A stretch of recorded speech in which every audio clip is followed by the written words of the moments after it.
کتاب میں ایک شخص اپنے بچپن کا واقعہ بیان کرتا ہے کہ جب وہ بچہ تھا تو ہارڈ ویئر اسٹور میں جا کر اسے پینٹ کے ڈبوں کے پاس لیٹ کر سونے کی شدید خواہش ہوتی تھی۔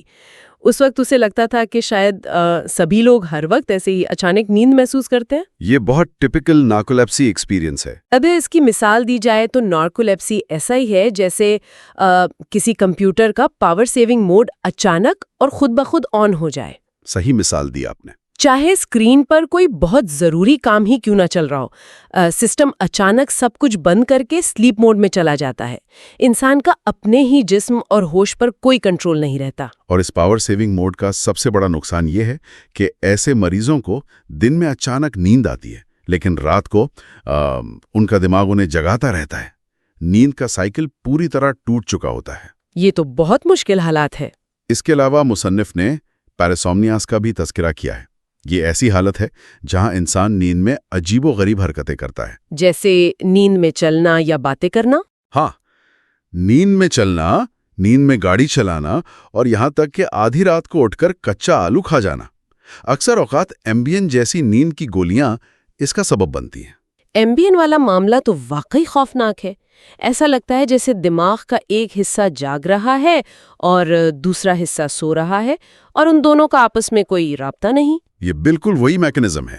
ہمارے دماغ کا موٹر کارٹیکس جو جسم کی حرکت کو کنٹرول کرتا ہے وہ جاگ جاتا ہے۔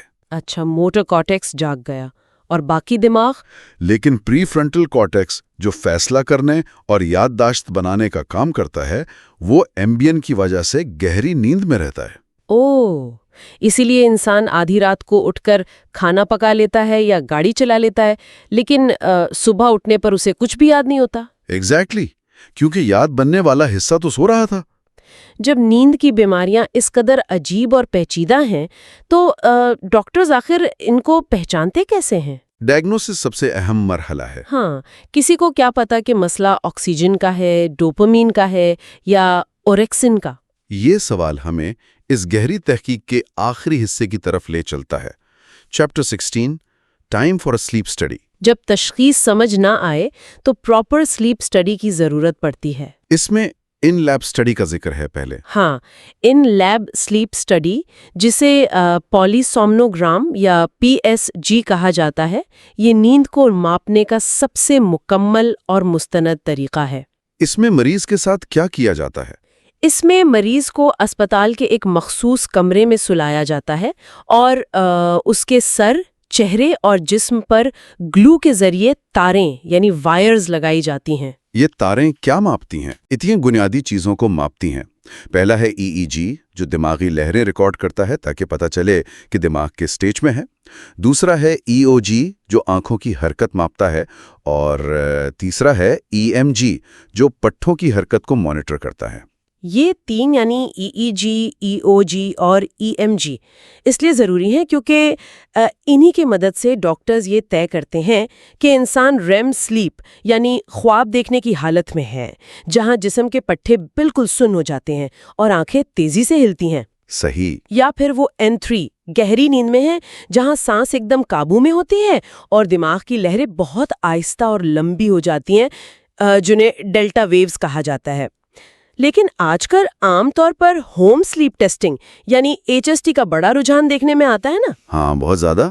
لوگ سوچتے ہیں کہ اسپتال کے عجیب ماحول میں تاروں کے ساتھ سونے سے بہتر ہے کہ گھر پر ہی ٹیسٹ کر لیا جائے۔ دیکھنے میں ہوم سلیپ ٹیسٹنگ آسان اور سستی لگتی ہے اور انشورنس کمپنیز بھی اسی کو پسند کرتی ہیں۔ لیکن اس کی سب سے بڑی خامی یہ ہے کہ HST دراصل سلیپ یعنی نیند کو ریکارڈ ہی نہیں کرتی۔ ویٹ، کیا نیند کو ریکارڈ ہی نہیں کرتی؟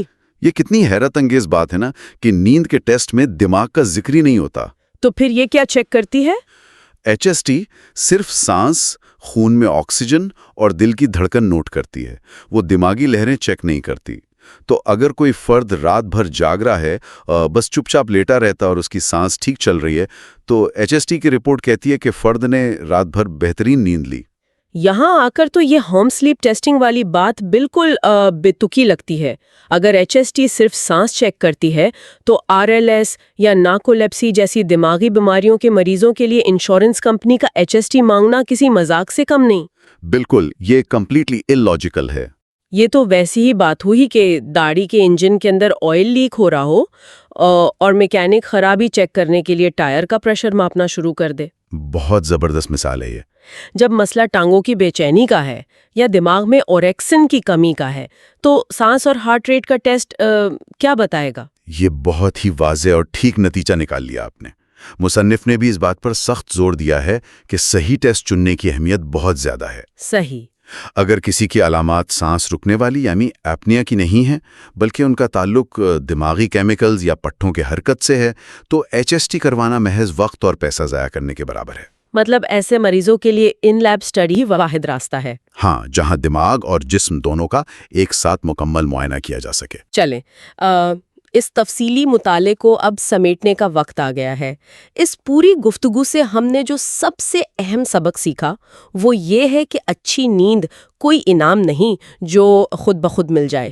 بالکل نہیں، اس کے لیے بہت کچھ میٹر کرتا ہے۔ یہ ایک محنت طلب کام ہے جس کے لیے صحیح ماحول کی فراہمی، جسمانی صحت اور کیمیکل بیلنس کی ضرورت ہوتی ہے۔ اگر ہم اسے بڑے پیمانے پر دیکھیں تو نیند ایک پراسرار اور پیچیدہ بایولوجیکل سمفنی ہے۔ سمفنی؟ جس طرح کسی بڑے آرکیسٹرا کا ہر ساز ضروری ہوتا ہے، کبھی دماغی لہریں صحیح ہونی چاہیے، کبھی ہوا کا راستہ صاف ہونا چاہیے اور کبھی ڈوپامین اور اوریکسن کا بیلنس ٹھیک ہونا چاہیے۔ سب کا مل کر چلنا ضروری ہے۔ اسی طرح نیند کو وقت دینا اور اس کے پیچیدہ نظام کو سمجھنا ہماری صحت کے لیے بنیادی شرط ہے۔ اسے رات کے اندھیرا کا کوئی غیر ضروری حصہ سمجھنا ہماری سب سے بڑی بھول ہے۔ جیسا کہ مصنف نے کتاب کے آخر میں ایک بہت گہرا پوائنٹ اٹھایا کہ بہتر نیند حاصل کرنے میں بالکل اتنا ہی لمبا وقت اور محنت لگتی ہے جتنا کوئی نئی زبان سیکھنے یا جم جا کر نئے پٹھے بنانے یعنی باڈی بلڈنگ میں لگتا ہے۔ ہاں واقعی، کوئی چیز فری میں نہیں ملتی۔ کوئی بھی بڑی اور اچھی جسمانی تبدیلی راتوں رات نہیں آتی۔ تو آخر میں ایک فکریہ سوال ذہن میں ضرور آتا ہے۔ جیسا کہ ہم نے دیکھا کہ ہمارا جسم ایک بہت آہستہ اور ارتقائی حساب سے نیند کو پروسیس کرتا ہے، تو کیا ہماری آج کی تیز ترین 24 گھنٹے چلنے والی اور ہمیشہ اسکرین سے جڑی دنیا بنیادی طور پر ہماری اس نیند کی ضرورت کے بالکل خلاف ڈیزائن کی گئی ہے؟ یہ ایک بہت بڑا سوال ہے۔ کیا ہم اپنی ہی بایولوجی کے خلاف، اپنی ہی فطرت کے خلاف ایک ایسی جنگ لڑ رہے ہیں جو ہم کسی صورت جیت ہی نہیں سکتے؟ یہ ایک ایسی بات ہے جس پر ہم سب کو ٹھہر کر ضرور سوچنا چاہیے۔ آج کی اس تحقیق میں بس اتنا ہی۔ اچھا، تو دوستو، بس یہ تھی آج کی ویڈیو۔ یہاں پہ اب اس کا اختتام کرتے ہیں۔ اگر آپ کو یہ ویڈیو پسند آئی ہو تو لائک ضرور کریں، اپنے دوستوں کے ساتھ شیئر کریں اور علم کا ساتھی کو سبسکرائب کرنا نہ بھولیں۔ تعلیم کا آپ کا ہم سفر۔ نئے ویڈیوز کے لیے بیل آئیکن بھی دبا دیں تاکہ کوئی بھی علم بھری بات آپ تک سب سے پہلے پہنچے۔ ملتے ہیں اگلے ویڈیو میں، تب تک کے لیے اللہ حافظ۔